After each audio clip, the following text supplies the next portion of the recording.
बच्चा मिला था जिसको लेकर पुलिस ने इस मामले में खुलासा किया जीआरपी ने। क्या है सर पूरा मामला, किस तरीके से इसमें खुलासा किया गया है?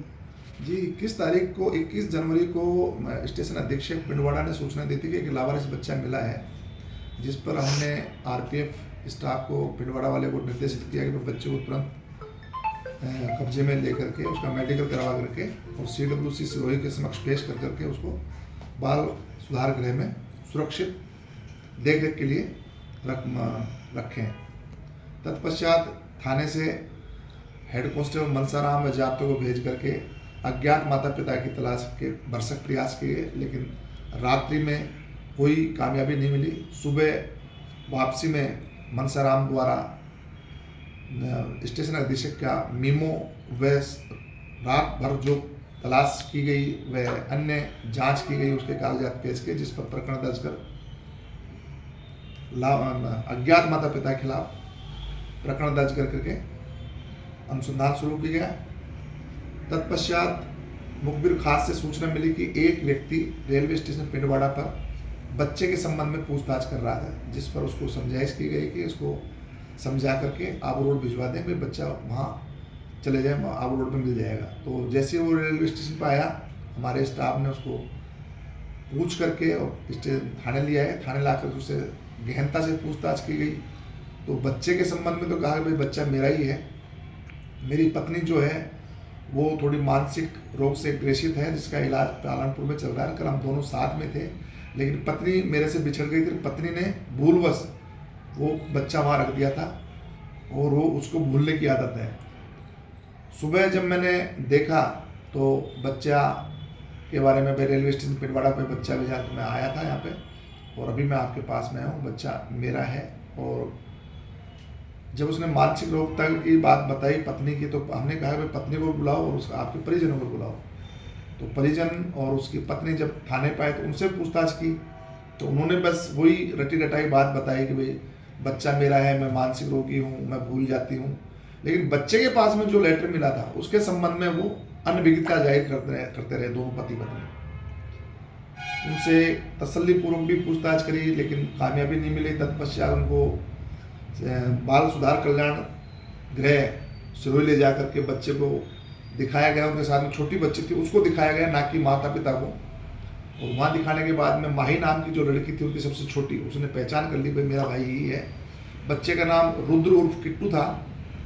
उसके बाद बाल कल्याण समिति के सदस्यों द्वारा उनसे कहा गया कि आप बच्चे के जन्म के संबंध में कोई भी दस्तावेज हैं या प्रमाण पत्र वो लेकर के आएँ, और अपने बच्चों के संबंध में अन्य कागजात भी लेकर के आएँ। वहाँ से जब हम वापस आ रहे थे, रास्ते में ड्राइविंग के दौरान भी मैंने उससे बराबर पूछताछ जारी रखी। उससे पूछता रहा कि भाई आपको कैसे क्या हुआ। तो वो बार बार मैं बातों को चेंज कर रहा था, तो उससे उस पर शक गहरा गया था। स्टेशन आबू रोड की उसने बताया था कि मैं यहाँ पर उतरा था, नाश्ता लेने गया था, ट्रेन चल गई थी, मैं चलती ट्रेन में चढ़ा। तो जब उससे मौका तस्दीक करवाने के लिए लेके गए तो वो स्थान नहीं बता पाया। तो फिर उसने बाद में कह दिया सब ये बात तो मैंने झूठ बोली थी। तो और ज़्यादा गहरा गया था। थाने पे लाके तसल्लीपूर्वक जब उससे पूछताछ करी तो उसने पूरा जब मनोवैज्ञानिक तरीके से पूछा तो वो टूट गया, और उसने बताया साहब ये जो लेटर लिखा था वो मैं नहीं लिखा था। तो जब हमने उससे पूछा भाई ऐसा क्यों लिखा, तो उसने कहा मैं कर्जे में डूब गया हूँ और मेरी EMI है जो बहुत ज़्यादा है, मेरी आमदनी अठन्नी है, खर्चा मेरा रुपया है, और मेरे ऊपर बहुत ज़्यादा कर्जे है। ऊपर से पत्नी बीमार है, 3 बच्चियाँ हैं, उनकी पढ़ाई है, तो मैं सारा कुछ कर नहीं पा रहा हूँ। तो मैंने 15-20 दिन पहले TV सीरियल देखा था क्राइम पेट्रोल, जिस पर भी इसी प्रकार से पुलिस को गुमराह करने के लिए उसमें राधिका नाम की एक चिट्ठी लिखी जाती है, वो पुलिस को गुमराह करते रहते हैं। तो मेरे से भूल हुई है और मैं डर गया था ये होने के बाद में, लेकिन मैं बार मैं आपको नहीं बता पाया था। लेकिन मैं टूट गया हूँ, क्योंकि मुझे जब मैं बच्चे को रख कर के वापस पालनपुर गया, पत्नी मेरी बाई रोड जा कर के पालनपुर मिले तो उसकी माँ भी आ गई थी, और हमारा जो आत्महत्या करने का प्रयास था वो भी हमारा विफल हो गया था। मैंने मेरी पत्नी को अहमदाबाद रवाना कर दिया था। मेरा उद्देश्य ये था कि मैं रात्रि में सुसाइड कर लूँगा अंबाजी के दर्शन करने के बाद में, लेकिन रात में मेरे बच्चे की याद आई। तो याद आने के बाद में फिर मैं सुबह बच्चे की तलाश में यहाँ आ गया था। आपने मेरे को डिटेन कर लिया, मेरे से पूछा, लेकिन मैं दिन भर आपको परेशान करता रहा। गुमराह करता रहा, लेकिन मैंने आपको नहीं बताया। वास्तविकता यही है। तत्पश्चात उससे जो लेटर मिला था बच्चे के पास में, वैसा ही लेटर हमने उसको कागज़ दे करके लिखवाया गया, तो हूबहू उसने वो की वही इबारत लिखी और वो के वो अक्षर लिखे, जिनका मिलान बिल्कुल हूबहू हो गया। तो और हमारे पुख्ता सबूत मिल गए उसके खिलाफ। पुलिस को गुमराह करने, बच्चे को छोड़ने के संबंध में प्रकरण दर्ज हो चुका था और गुमराह करने की भी धारा हमने उसमें ऐड कर दी है। अभी सर इसमें जो बच्चा वो रखे गए थे, अभी क्या कार्यवाही पुलिस जीआरपी द्वारा की गई है? अभी बच्चा उनको सुपुर्द किया गया है या किस तरीके की आगे का प्रकरण अब चल रहा है?